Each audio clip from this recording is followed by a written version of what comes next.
ఆంధ్రప్రదేశ్లో రానున్న సార్వత్రిక ఎన్నికల్లో తాను లేదా తన తల్లి సౌభాగ్యమ్మ పోటీ చేసే అవకాశం ఉంటుంది అంటూ కూడా వివేకానంద రెడ్డి కూతురు సునీత చెప్తున్నటువంటి నేపథ్యంలో అసలు ఏ పార్టీ నుంచి వీళ్ళు పోటీ చేసే అవకాశం ఉంది అనేది ఇప్పుడు సర్వత్రా చర్చనీయాంశంగా మారింది. ఈ నేపథ్యంలో అసలు వీరు కాంగ్రెస్ పార్టీ నుంచి పోటీ చేయబోతున్నారా, లేదంటే టీడీపీ నుంచి పోటీ చేయబోతున్నారా, లేదంటే అసలు స్వతంత్ర అభ్యర్థిగా కడప ఎంపీ స్థానం నుంచి వీళ్ళు పోటీలో దిగే అవకాశం ఉందా అనే అంశానికి సంబంధించి మనతో మాట్లాడేందుకు టీడీపీ అధికార ప్రతినిధి సూర్యదేవర లత గారు మనతో ఉన్నారు. లత గారితో మాట్లాడుతూ. లత గారు నమస్తే అండి. నమస్తే. ఆంధ్రప్రదేశ్లో జరగబోయేటువంటి సార్వత్రిక ఎన్నికల్లో సునీత గారా లేదంటే వారి తల్లిగారైనా సరే కడప ఎంపీ స్థానం నుంచి పోటీ చేసేందుకు సిద్ధంగా ఉన్నారంటూ కూడా సునీత గారు మొన్న ఈ మధ్య చెప్పిన నేపథ్యంలో అసలు ఇప్పుడు ఒక వార్త సర్వత్రా చర్చనీయాంశంగా మారింది. వీరు స్వతంత్ర అభ్యర్థిగా పోటీ చేయబోతున్నారా, టీడీపీ నుంచి పోటీ చేయబోతున్నారా, లేదంటే కాంగ్రెస్ పార్టీ నుంచి పోటీ చేసే అవకాశం ఉందా అనేది ఇప్పుడు సర్వత్రా చర్చనీయాంశంగా మారింది.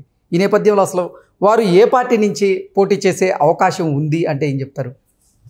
గత 15 రోజుల క్రితమే ఢిల్లీలో ప్రెస్ మీట్ పెట్టినప్పుడు సునీత గారు చెప్పారు, నేను ఈ నెల 15వ తారీఖున నేను మా నాన్నగారి వర్ధంతి రోజున నేను పొలిటికల్ డెసిషన్స్ తీసుకుంటాను అని అన్నా. ఎగ్జాక్ట్లీ పొలిటికల్ డెసిషన్స్ తీసుకుంటానని చెప్తూ, సో తన మదర్ అయినా అవ్వచ్చేమో తనైనా అవ్వచ్చేమో అని అందరికీ ఊహాగానాలు ఉన్నాయి. సౌభాగ్యమ్మ గారైనా అవ్వచ్చు, సునీత గారైనా అవ్వచ్చు అనేది. వివేకానంద గారి లెగసీని ఎవరు కంటిన్యూ చేస్తారనేది, సో వాళ్ళిద్దరిలో ఎవరో ఒకరు కంపల్సరీ రాజకీయాల్లోకి వస్తారనేది అయితే మనకు అర్థమవుతుంది. ఏ పార్టీ ఏదనేది ఇక డెసిషన్ అనేది వాళ్ళు ఈ నెల 15వ తారీఖున వాళ్ళు బయట చెప్తామని ఓపెన్గా మేము మా రాజకీయ వేదిక ఎక్కడి నుంచి ఉంటుంది అనేది మేము ఓపెన్గా చెప్తామని చెప్తున్నారు.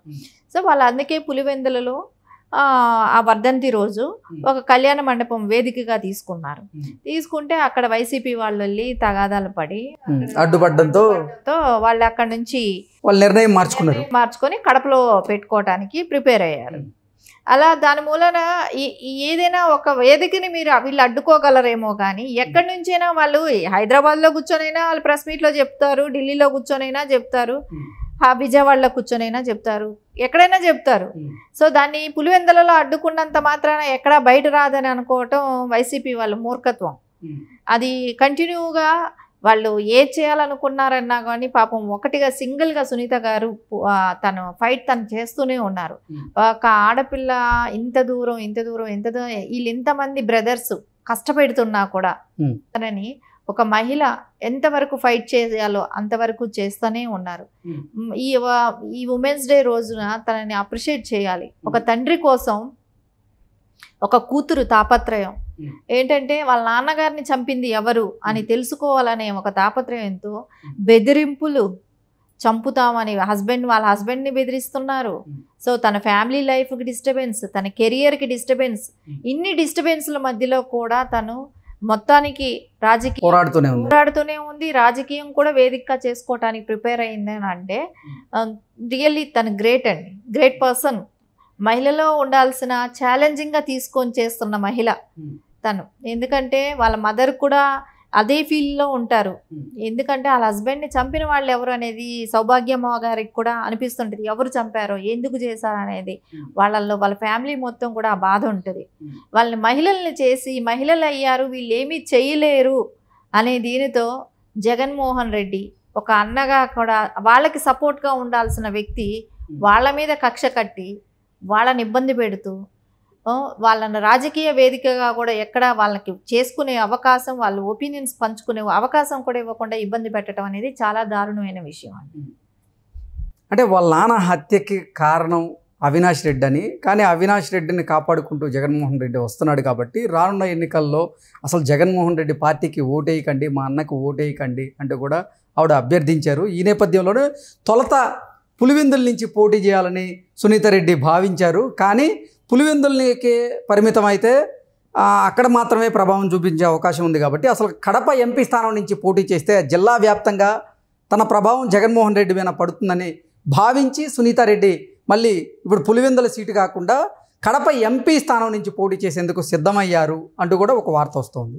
ఏంటి నిజంగా పులివెందుల్లో పోటీ చేయబోతున్నారా, లేదంటే జిల్లా వ్యాప్తంగా ఆ ప్రభావం ఉండడం కోసం కడప ఎంపీ స్థానాన్ని ఆవిడ ఎన్నుకున్నారా అంటే ఏం చెప్తారు? వివేకానందరెడ్డి గారు పలుమార్లు ఎంపీగా పోటీ చేసిన వ్యక్తి.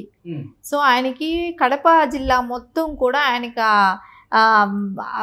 ఆయనకి జనాల్లో తిరిగిన ఇదే కానివ్వండి, ఆయన దగ్గర లబ్ధి పొందిన వాళ్ళే కానివ్వండి, ఆయన మీద అభిమానం ఉన్న వాళ్ళే కానివ్వండి, వాళ్ళ అందరూ కూడా ఆయన మీద అభిమానం ఉన్న వ్యక్తులు జిల్లా మొత్తం ఉండటంతో ఆయనకి ఆ లెగసీని కంటిన్యూ చేయాలంటే కంపల్సరీ వాళ్ళ అమ్మాయి అయినా సరే వాళ్ళ వైఫ్ అయినా సరే అక్కడ ఎంపీగా పోటీ చేస్తే మొత్తం జిల్లా మొత్తానికి వివేకానంద గారి ఏదైతే ఆశయం ఉందో అది ఫుల్ఫిల్ చేసిన వాళ్ళం అవుతాం అనేది వాళ్ళకి అనిపిస్తుంటుంది. ఎందుకంటే ఆయన ఏదైతే ఆయన కోరికో, ఎందుకంటే సునీత గారు ఏ రోజు కూడా రాజకీయాల మీద ఇంట్రెస్ట్ లేదు నాకు అని కూడా చెప్పారు పలుమార్లు కూడా. కానీ ఈ రోజు వస్తున్నారు అని అంటే వాళ్ళ మదర్ని తీసుకొస్తున్నారా తను వస్తున్నారా అనేది కూడా మనకి ఇంకా క్లారిటీ లేదు. కానీ ఎందుకు వస్తున్నారా అని అంటే వాళ్ళ నాన్నగారిని హత్య చేసేసారు కాబట్టి, అది తనకి న్యాయం జరగలేదు కాబట్టి, నేను ఒక ఎంపీ అయినాను, మా ఫ్యామిలీలో ఒక పర్సన్ ఎంపీ అయితేనే మేము ఫైట్ చేసుకోగలుగుతాం, ఇది మేము ఢిల్లీ వరకు తీసుకెళ్ళగలుగుతాం, పార్లమెంట్లో చర్చించగలుగుతాం అనే ఒక ఆలోచన వాళ్ళలో ఉండొచ్చు. ఎందుకంటే వాళ్ళు ఇంత ఫైట్ చేస్తున్నారు, గత 5 yearsగా ఫైట్ చేస్తున్న మనిషిని అట్లీస్ట్ అరెస్ట్ చేయలేకపోతున్నారంటే గవర్నమెంట్లో ఉన్న వైఫల్యాలను ఎత్తి చూపడానికి వాళ్ళు ఢిల్లీని వేదికగా చేసుకుందాం అనే దానికి కూడా వాళ్ళ ప్లాన్స్ వాళ్ళు ఉండొచ్చు. అది కరెక్టే అవ్వచ్చు, తప్పు కూడా కాదు. ఎందుకంటే న్యాయం జరగకపోతే ఇంకో చోటకి వెళ్తాం అనేది మన ప్రాసెస్ అది. సో ఆ ప్రాసెస్లో వాళ్ళు అది ఎంచుకోవడంలో కూడా కరెక్ట్ అయిన నిర్ణయమే. కానీ ఏ పార్టీలో వాళ్ళకి వేదిక ఉంటుంది, వాళ్ళు ఇండిపెండెంట్గా పోటీ చేసి ఎంపీగా గెలవగలరా, లేకుంటే ఏదైనా పార్టీతో కొంచెం జరుగుతుందా, ఇవన్నీ చూసుకొని దాని ప్రకారం ముందుకెళ్తారండి. మనం ఇప్పుడు ఇండిపెండెంట్గా వెళ్తే గెలుస్తామా లేదనేది కూడా వాళ్ళకి కూడా ఒక ఆలోచన ఉంటుంది. ఎందుకంటే ఒక పార్టీ సపోర్ట్ కూడా వాళ్ళకి ఇంపార్టెంట్. ఎందుకంటే అక్కడ జగన్మోహన్ రెడ్డి అనే వ్యక్తిని ఎదుర్కోవాలంటే పార్టీ సపోర్ట్ కూడా వాళ్ళకి మెయిన్ ఇంపార్టెంట్ అవుతుంది. సో అంటే పులివెందుల నుంచి పోటీ చేయబోతున్నారా, లేదంటే అసలు కడప జిల్లా వ్యాప్తంగా ఆవిడ ప్రభావం ఉండేలాగా కడప ఎంపీ స్థానంలో పోటీ చేస్తారా అంటే ఏం చెప్తారు? కడప జిల్లా మొత్తం ఉండేలాగానే పోటీ చేస్తారు. ఎందుకంటే వాళ్ళు ఫాదర్ ఎంపీగా చేశారు కాబట్టి కంపల్సరీ వాళ్ళు కడప జిల్లా మొత్తం వాళ్ళ ప్రభావం ఉండేది వాళ్ళు చూసుకుంటారు. అసలు అంటే వివేకానంద రెడ్డి హత్యకు కారణమే ఒక కడప ఎంపీ స్థానం. ఆ కడప ఎంపీ స్థానం కోసమే వివేకానంద రెడ్డి హత్య జరిగింది అంటూ కూడా పలుమార్లు కొన్ని వార్తలు వచ్చినాయి. సునీతారెడ్డి గారు కూడా ఆ రకంగానే మీడియా ముందుకు వచ్చి మాట్లాడిన నేపథ్యంలో వాళ్ళు కడప ఎంపీ స్థానం నుంచే పోటీ చేసే అవకాశం ఉందంటూ కూడా కొంతమంది రాజకీయ విశ్లేషకులు వారి అభిప్రాయాన్ని వ్యక్తం చేస్తూ ఉన్నారు. అది షర్మిల గారే ప్రెస్తోనే చెప్పారు కదండి. షర్మిల గారే చెప్పారు, బాబాయి నన్ను నిలబెట్టాలనుకున్నారు, షర్మిల గారికి అవకాశం ఇవ్వాలనుకున్నారు. సో ఆ అవకాశం షర్మిలకి ఇవ్వటం నచ్చక వివేకానంద గారిని అంటూ అడ్డు తొలగించుకుంటే సో వాళ్ళకి ఎవరు సపోర్ట్ ఉండరు, సో వాళ్ళని అడిగే వాళ్ళు ఉండరు. సో వాళ్ళకి ఒక పొలిటికల్గా ఢిల్లీ వరకు తెలిసిన వ్యక్తిగా వివేకానంద గారు ఉండేవాళ్ళు. సో అలాంటి వ్యక్తిని main head of the house అనుకోండి. ఎందుకంటే రాజశేఖర్ రెడ్డి తర్వాత ఆయనే ఆ ఇంటికి పెద్ద దిక్కు లాంటి వాళ్ళు. ఆయనే కానీ లేకపోతే షర్మిలాకి ఇవ్వాల్సిన అవసరం లేదు, విజయమ్మని పార్టీ నుంచి పక్కకు పెట్టచ్చు, వివేకానంద గారికి ఎక్కడ పులివెందులో ఇంకొక చోట సీట్ ఇచ్చే పని లేదు. సో మన ఇష్టారాజ్యంగా ఉంటుంది అనేది అలా ఆ రోజే గ్రహించారు. అందుకే ఆయన్ని హత్య చేశారు. ఇవన్నీ కూడా బయట పెట్టింది ఎవరు? మనకు షర్మిల గారే చెప్పారు. సో దీని మూలానే బాబాయిని హత్య చేసి ఉండొచ్చు అనేది కూడా తను చెప్పారు. తను ఇచ్చిన స్టేట్మెంట్ కూడా అలాగే ఇచ్చానని చెప్తున్నారు.